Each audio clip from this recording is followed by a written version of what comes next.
PCN is brought to you in part by the following underwriters.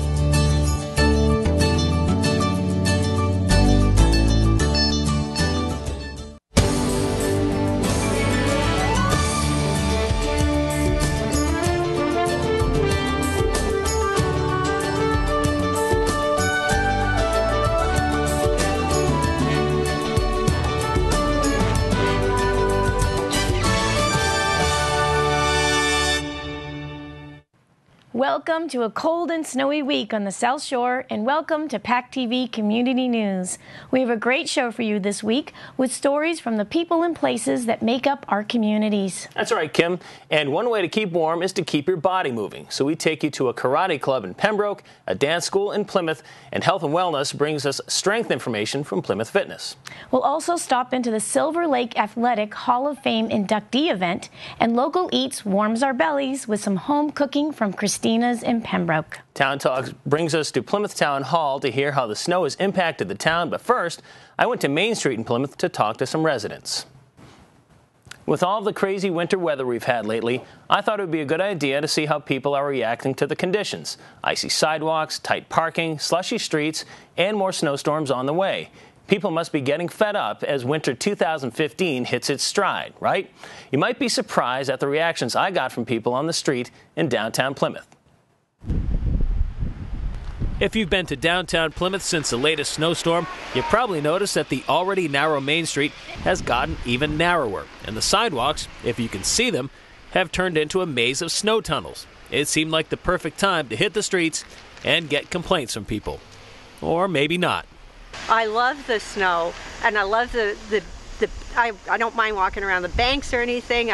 The only problem is the dog won't go out walking in the snow because she's too short, but that's fun. Well, surely people were fed up with the shoveling. I didn't really do it. I live in an apartment, so they just do everything for me. The worst part was just cleaning off my car afterwards. It was on like an ice bed, so I spun it around for a little bit, but otherwise, you know, it's snow. What are you gonna do? But the sidewalks, those are terrible, right? It's sketchy. Let's just put it at that. Some businesses do better jobs than others as far as cleaning up the sidewalk goes. That's not really much of a complaint. But with more snow on the way, there must be a sense of panic with people. I don't know where they're going to put another foot of snow, but I guess we got to figure it out somehow, right? Why is everyone so relaxed? Don't they know they have to be prepared? I lost power for over 24 hours in the storm, and that was no fun. I have a generator, so it doesn't matter to me if we lose power or not. Just hook it up and set it on, and away we are. All the stuff we had from the last storm, we still have left over, like all the bottled water and paper products and whatnot. So I think we're good to go.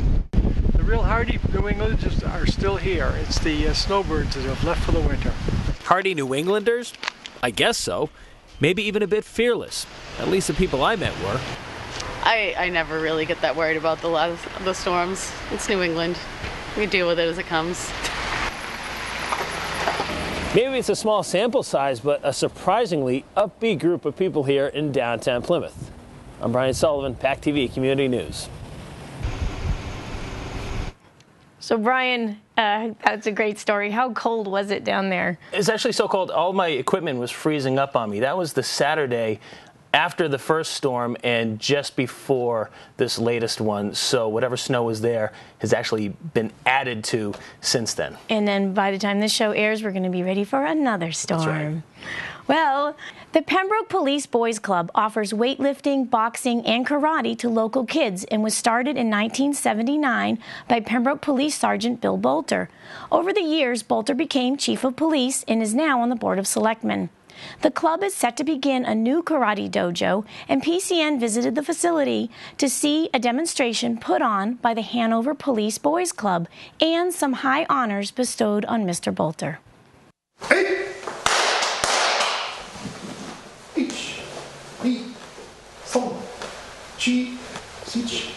Kick out. Kick out straight. Circle. Hit with both hands. Nice job. Face front. One more. Hanover Police Boys Club came over to the Pembroke Police Boys Club and did a demonstration of Weijiru karate that we're going to be teaching here at the Boys Club in Pembroke. We're hoping to start our classes up soon. and we'll be putting registration forms out and letting the public know exactly when we're going to have our classes and start up the dojo here again.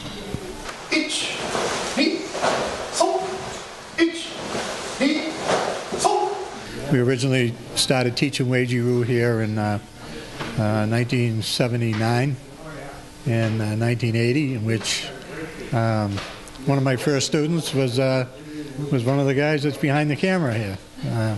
So we're going to continue on. We haven't had the dojo here for a couple of years. I'm going to teach some of the classes, and we're going to have a couple other instructors that will be teaching other classes.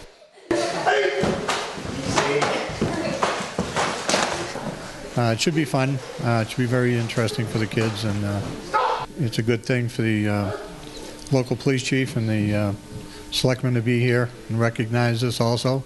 This is a historic building here. The dojo has been here and operating since 1980. I came here tonight to honor Mr. Boulter because he has achieved a level considered extremely high in the martial arts, being a 5th dan. He's also a Shihan master instructor, and he was given a certificate with Weichi-Ryu International from the Okinawan Weichi-Ryu International Association for his school. He works out. I work out with him on Sundays. He's a good man, good practitioner, and I hope that the school fills up real fast and he goes forward. This is Billy's certificate from overseas for 5th degree black belt, 5th dan. Go down. Well earned, well deserved. Thank you.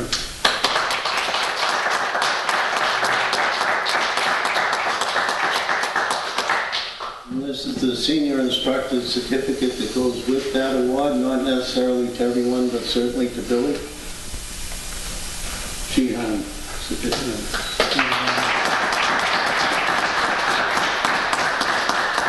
It's a great pleasure to present you with this school certification from the Okinawan Weichi-Ryu Karate Association International.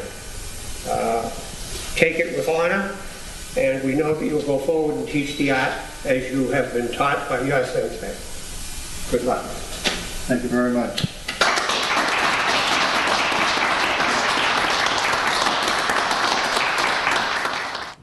As Valentine's Day approaches, couples begin to think about romantic gestures like flowers, candy, or maybe a nice dinner. But what about a romantic dance? PCN stopped into Fred Astaire Dance Studios in Plymouth to find out what kind of dances couples can learn before the big date night hits. Don't believe me, just watch.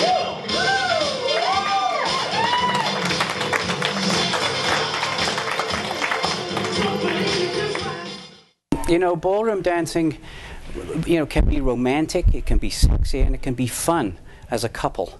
So when we go out and we'll have dinner and then we'll go dancing. I mean, we agree that when we used to hate going to weddings, and now when we go to weddings, we dance during salad course because there's nobody on the dance floor. So yeah, there's no one in the way. It's great exercise, and I think it helps bring you closer together as a couple.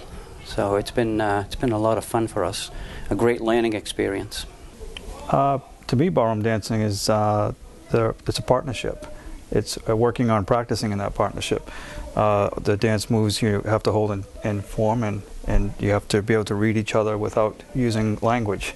So it's a motion of partnership, which is interesting. And I think the other benefits is good exercise. Mm-hmm. So you get a good workout.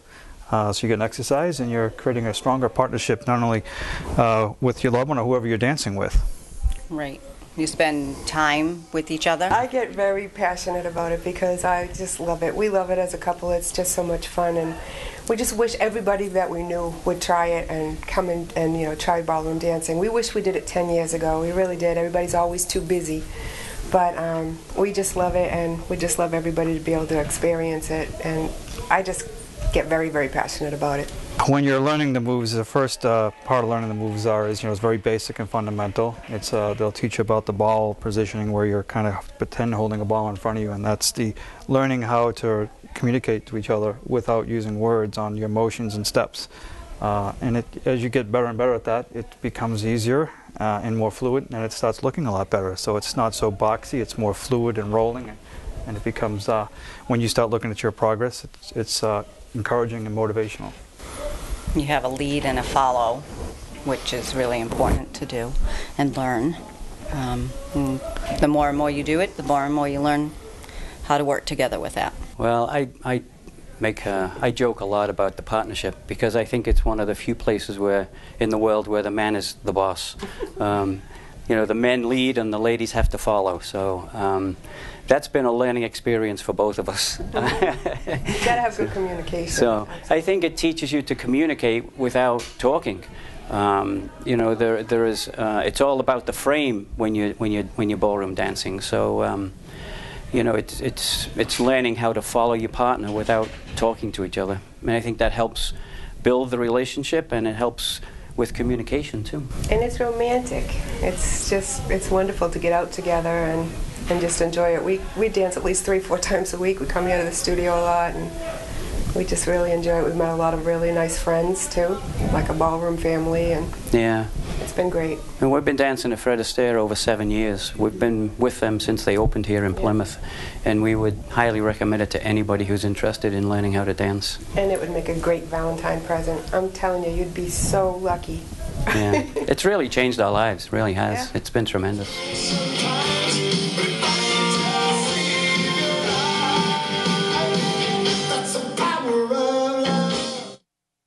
Well, that makes me want to move. Well, the Silver Lake Regional High School recently held its Hall of Fame inductions for several players and coaches. PCN showed up to speak with one of the inductees and the former hockey coach, whose 1976-77 team was being inducted. Today's a great day to welcome our Hall of Fame class of 2014 to Silver Lake Regional High School. Many of the inductees have never seen the new high school, which is closing in on a 10 years old about. We thought it was a great way to bring them back to see where Silver Lake is today. And then we're going to take them into the auditorium to go back to when it was their day. In 2007, we started the Hall of Fame here at Silver Lake because we wanted to recognize all of the students. And since Pembroke had split away from the original Silver Lake school system, we wanted to make sure that all of those athletes were recognized. I was the athletic director here at Silver Lake for many years and soccer coach. Back in '77, I started the soccer team, and so they're honoring me this year as in the Hall of Fame as a soccer coach for Silver Lake. I originally got word of it from an email from Mike Baird, who had played on the team, and he told us that they were going to induct this team into the Hall of Fame. And my first thought was, wow, what an experience! What a great thing for the kids. We had been through a tremendous amount over the years. They were dedicated, hardworking, and it's a great group of kids. My biggest fear was not recognizing them after 38 years, and that's already come to fruition. As I walk around looking at some of them, I'm trying to think back and say, okay, who's this now? So a lot of time has passed, but it was a tremendous experience. The actual Hall of Fame was instituted so that we could show a connection between the athletes of the past and the athletes that are presently here. Because high school lasts for 4 years, and at the end of the 4 years, you usually move on, and those were your 4 years. What we wanted to try to do for the kids who are in the school here now is to show them that there was some history to their sports. And so that's really the reason why we have it, and why we have this great space behind me for the plaques to be presented to those kids. What we're looking for is to bring back some of our athletes who were part of our history of our school, also to show them where their school has gone, since they've left, and to maybe reminisce about how those great days that they were present here, and some of their friends can be back, reconnected. I think that's the greatest joy they're going to have today, is coming back, seeing where their son or their husband or their wife attended, and we hope to have a lot of fun today. Brian, there are so many people there. I had no idea there'd be so many people at this event. I was surprised, too, because the weather really wasn't that great that morning, but it was a great way for a lot of the current athletes to connect with some of these guys, especially that hockey team that had played at the Boston Garden back in the 70s, and that was the team that was being inducted, so it was really a neat way to kind of bring the old to meet with the new. Yeah, it's a great event, and you think they're going to run out of space on that wall pretty soon. I know, right? Our local Eat segment takes us out to Pembroke to a warm and fun family-run Italian restaurant. Who doesn't love a neighborhood bar where everybody truly does know your name? But combine that with Italian cuisine, affordable chef specialties, and decadent desserts. Welcome to Christina's of Pembroke. Yeah.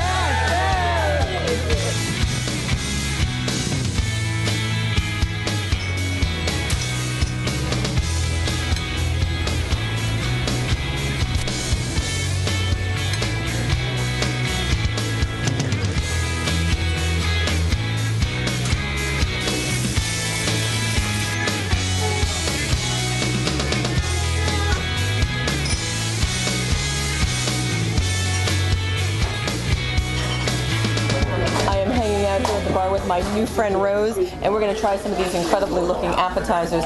We have a calamari, we have a butternut squash ravioli, and we have a coconut scallop. Yeah, very good. Cranberries. Very good. They look incredible. A little caramel martini, and we are good to go.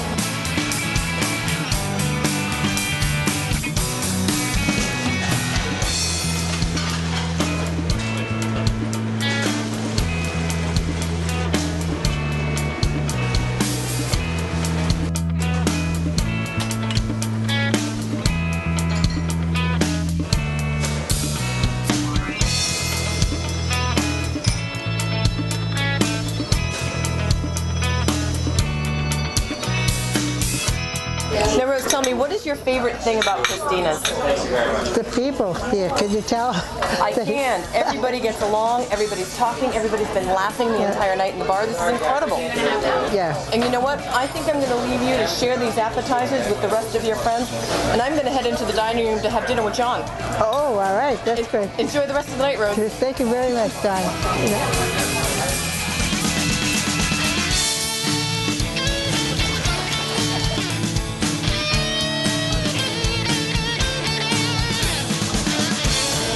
John, they're still having a ball back there at the bar. And it's just the beginning of the night, can you believe it? And this is just the beginning of our meal. This looks incredible. What do we have here? Well, we have our lamb chops with a demi-glace and cherries.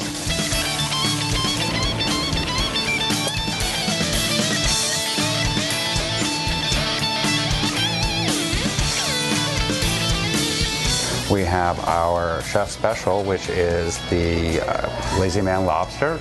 And here's our classic Rob Diablo.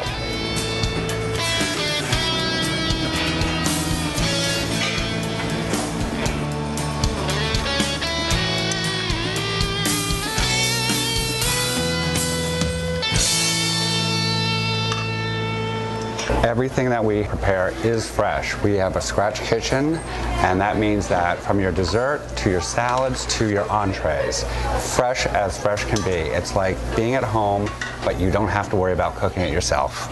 Now tell me, how long has Christina's been here in Pembroke? We have been at this location for 9 years. Christina has been in business for 45 years. So she has honed her skills to make everybody enjoy, or help everybody enjoy, their dining experience here. And I understand she really grew up in the industry with her family cooking from the time she was a very small girl. Most definitely. She learned from her mother, her grandmother, and has brought it to us. So we're very fortunate. So a home away from home. Exactly. Now I hear a rumor that Christina's is also known for some unbelievably decadent desserts. Each by scratch, and she is here very early in the morning making the day's desserts. And I believe she has some ready for you in the kitchen. Well, on that note, I think we shall toast to a wonderful meal at Christina's. Thank It's you. time for some dessert. Wonderful. Enjoy. Thank you. Okay, I am here with Christina's namesake, Christine, who is the owner and dessert chef here at Christina's. And you are absolutely known for some amazing desserts. Tell me what you're making today.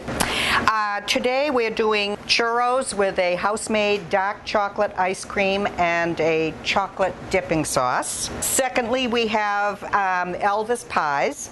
And the Elvis pies are a chocolate crust with peanut butter mousse, chocolate ganache, bananas, and whipped cream.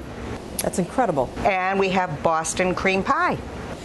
And Christine, as you're prepping these desserts for us, tell me a little bit about How did you learn to be such an amazing dessert chef? My mother used to be a baker, and I was always with her, knee-high, and she was always in the pantry baking things. Actually, she used to bake for the original hitching post in Hanson, back when it really was a hitching post. But I understand you have customers who come specifically for the desserts, or will come in for dessert first and dinner afterwards. That is very true. Some of them we call up ahead of time and say, today we have Boston cream pie, as an example. That seems to be something that they really love. Well, your entire restaurant is a family.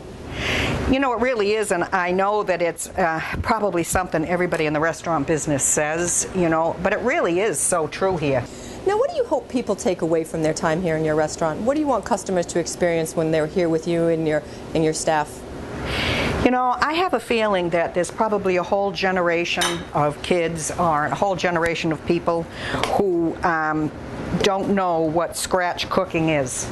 And our restaurant is a scratch kitchen from start to finish. And I don't think most people get subjected to that anymore. I think everything is, you know, pre-frozen, pre-packaged, you know, microwaved. That is beautiful. Christine, we would like to thank you so much, you and your entire staff, for having us here today. Everything has been amazing. We've enjoyed every minute. So if you are interested in classic Italian cuisine or decadent desserts, Christina's in Pembroke has something for everyone. For PACTV Community News and Local Eats, I'm Donna Rodriguez. Boy, so much for those New Year's resolutions with those desserts, right? I'll tell you. Boy, what a good excuse to get back to the gym. Well, you know what our next segment is? Tell me. Our health and wellness. All right. Our health and wellness segment takes us back to Plymouth Fitness to learn about strength.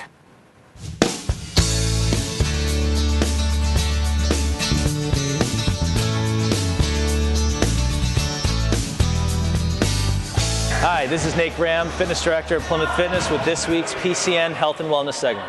Today we're going through the Art of Strength. The Art of Strength is a class designed to work on someone's entire body's functional movement and progress you through different stages of development. Hands down, legs out, foot's in, stand up. During the Art of Strength class, there's going to be 3 segments that are always happening in one common thread.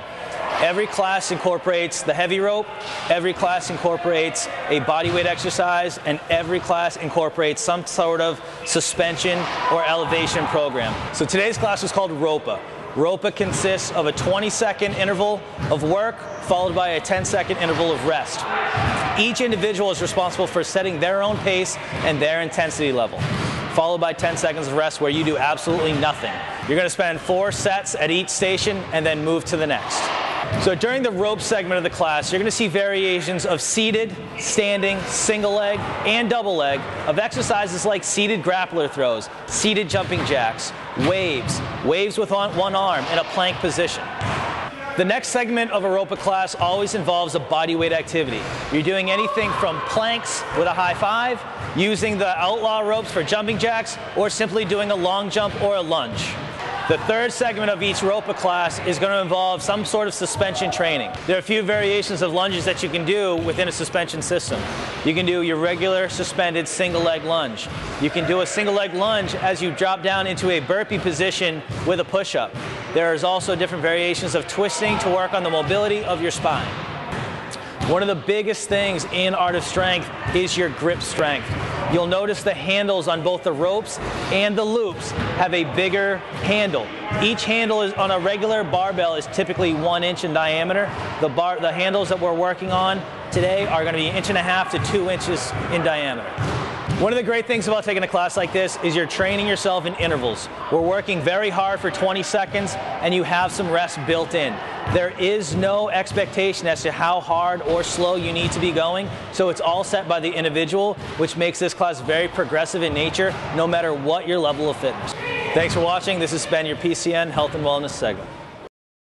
Town Talk brings us to Plymouth Town Hall to hear how they handled the blizzard of 2015.